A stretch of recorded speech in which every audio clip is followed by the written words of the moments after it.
What's up, everybody? Welcome back to the channel. Today's episode actually came directly from one of y'all out there. Appreciate the engagement. You wanted me to explain Islam, where it came from, what Muslims believe, what Sharia law actually is, and why Islam continues to grow around the world.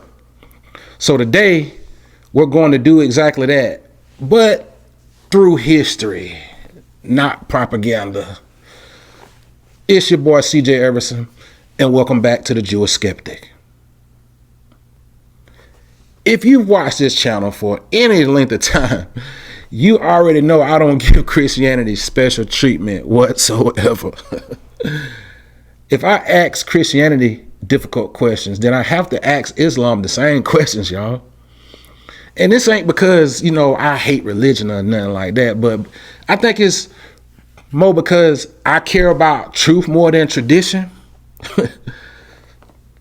So today, we're going to examine Islam the same way we examine every worldview. We're going to ask, where did it come from? What does it teach? How does it influence society? And why millions of people continue to embrace it. Let's begin what every investigation should begin, though. History. One of the biggest mistakes people make is thinking religions appear out of nowhere, y'all. Listen, they don't. They don't. Every religion develops inside a historical world that already exists. Don't shoot the messenger. See, Islam didn't emerge in an empty desert. By the 6th to 7th century CE, Arabia was already one of the most religiously diverse places in the region. I mean, Jewish communities live, they live throughout Arabia for centuries. Christian communities were established across northern and southern Arabia. Ancient Arabian tribes still worship their traditional gods and maintain local temples and pilgrim sites. Now, y'all got to understand that the trade routes connected all of them. Ideas cross borders just as easy as the merchants did. Like, this is the world Islam entered. Bro, like, Islam is not a isolated civilization. Like, it's more like a crossroad for religions. See, historians often describe Islam as emerging from the religious world known as the Late Antiquity. I think that's right. That world already contained Jewish traditions and Christian traditions. You don't believe me? Fact check it. I mean, ancient Arabian religion, and the cultural influence of neighboring civilizations. Like, when you read the Quran, you automatically realize names like Abraham and Moses and David, Mary, and even Jesus. These ain't new characters, y'all. Like, they were already part of the religious conversation. Islam, let me slow down a little bit. See, Islam presents itself differently than historians do. And here's why. See, Muslims believe Muhammad received revelation directly from God through the angel Gabriel. But see, historians, however, study Islam as a new religious movement that emerged from this existing religious environment while reshaping many of its inherited traditions. I mean, both perspectives are important to understand. Don't get me wrong, but one belongs to faith and the other belongs to tradition, people. I mean, history. The other one belongs to history. I'm sorry. I mean, once we understand what Islam actually came from, the next question becomes, what does it actually require for someone who believes it? Islam, from what I found, Islam at its foundation, it teaches complete submission to one God. The 5 pillars form the core of Islamic practice. Spot check me on that, fact check me. Declaring there is no God but Allah and Muhammad is his messenger. Praying 5 times a day, giving charity, fasting during Ramadan, making the pilgrimage to Mecca if physically and financially able. And I'm just naming off stuff that I know that I've, found from Islam. But let me say this. Islam is more than weekly worship. It also includes guidance on family and business, diet, inheritance, and marriage, and daily conduct.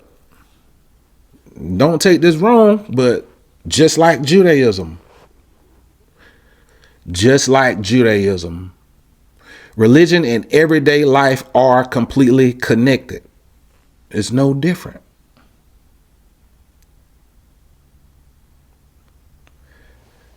Which naturally brings us to one of the most understood words in modern politics.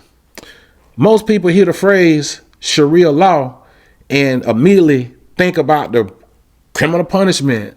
That's crazy. That's only one part of a much larger legal tradition.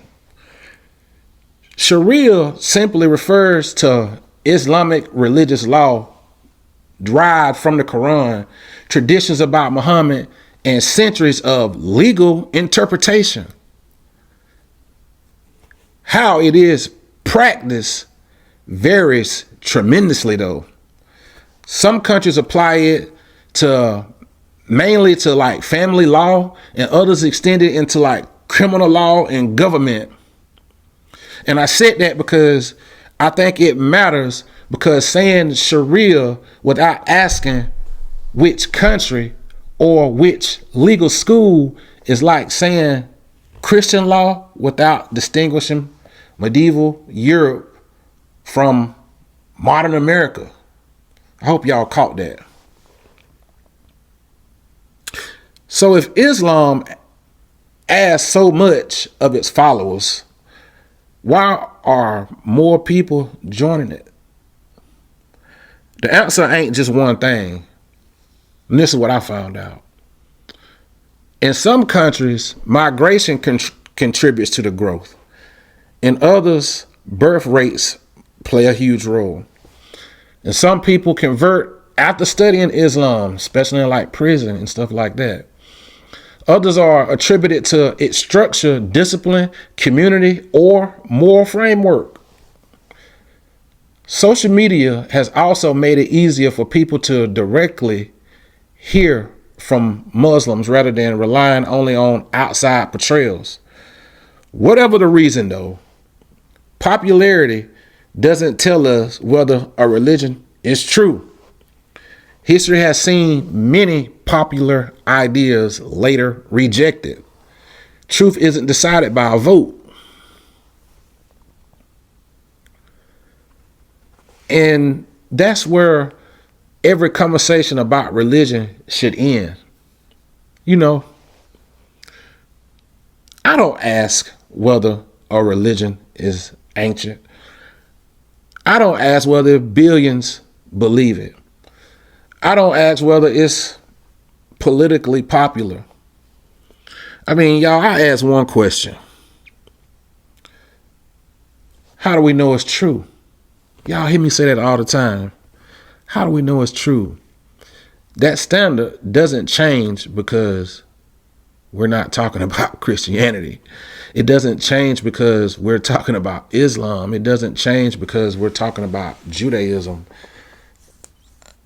Guys, claims deserve evidence. History deserves investigation. People deserve respect. And ideas deserve scrutiny. If we keep those four principles together, we'll have far better conversations than most of the internet. I'll see y'all in the next episode. No fear, no dogma, just clarity. Do you know what I found? The more you know, the less you know.